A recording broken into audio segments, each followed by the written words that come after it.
सत्र है और बहुत जल्दी। अरे उनसे कहो 3 दिन का क्यों, 3 घंटे का ही करते। विजन 2047 को लेके अभी से 24 घंटे सदन चलेगा कह रहे हैं। मैं 24 घंटे सदन चलाने का विरोध करता हूँ।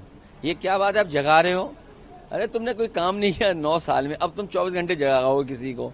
ये कहाँ का पागलपन है भाई? स्कूल मर्जर के अलावा और कौन से मुद्दे रहने वाले? महंगाई, गरीबी, बेरोजगारी और जिस तरह अन्याय हो रहा है।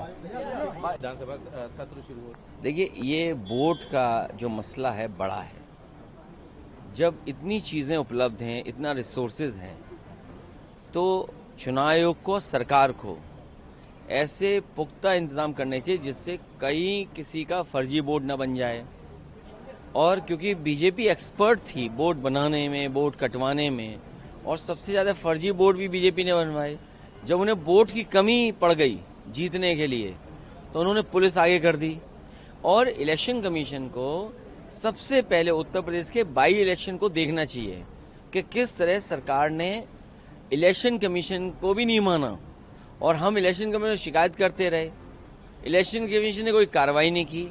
आज भी अगर इलेक्शन कमीशन उस समय के जिस डिस्ट्रिक्ट में बाई इलेक्शन हुए थे उसके जिलाधिकारियों को सस्पेंड कर दें, भारत सरकार टर्मिनेट कर दे, इलेक्शन कमीशन उन जिलों के जिलाधिकारियों को अगर सस्पेंड कर दें, भारत सरकार उन जिलाधिकारियों को टर्मिनेट कर दें, तो यकीन मानना कोई वोटर लिस्ट में गड़बड़ी नहीं होगी, किसी का फर्जी वोट नहीं बनेगा, किसी का वोट डिलीट नहीं होगा, किसी का वोट बूथ से नहीं हटाया जाएगा।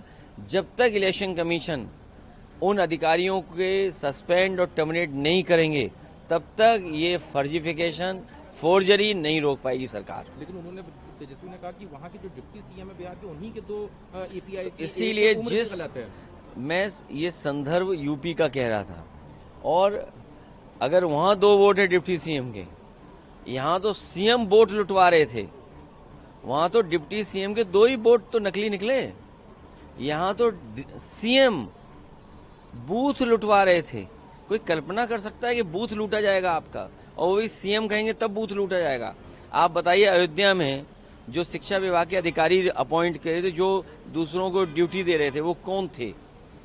इसी तरह मीरापुर में, कुंदरकी में जो कमिश्नर हैं, डीएम हैं, एसएसपी हैं, एसएसपी के अब वोट बढ़वाने के लिए अपनी फौज लेके घूम रहे थे।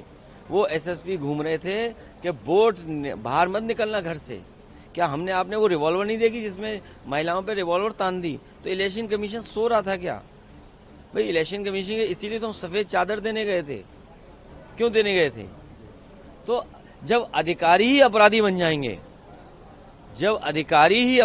जाएंगे, वोट छीनने के लिए, तो ये कार्रवाई कौन करेगा? सरकार को कार्रवाई करनी चाहिए, इलेक्शन कमीशन को कार्रवाई करनी चाहिए। अधिकारियों को अपराधी न बनने दें। इलेक्शन कमीशन से हमारा निवेदन है और सरकार से भी ये निवेदन है। कल से विधानसभा सत्र शुरू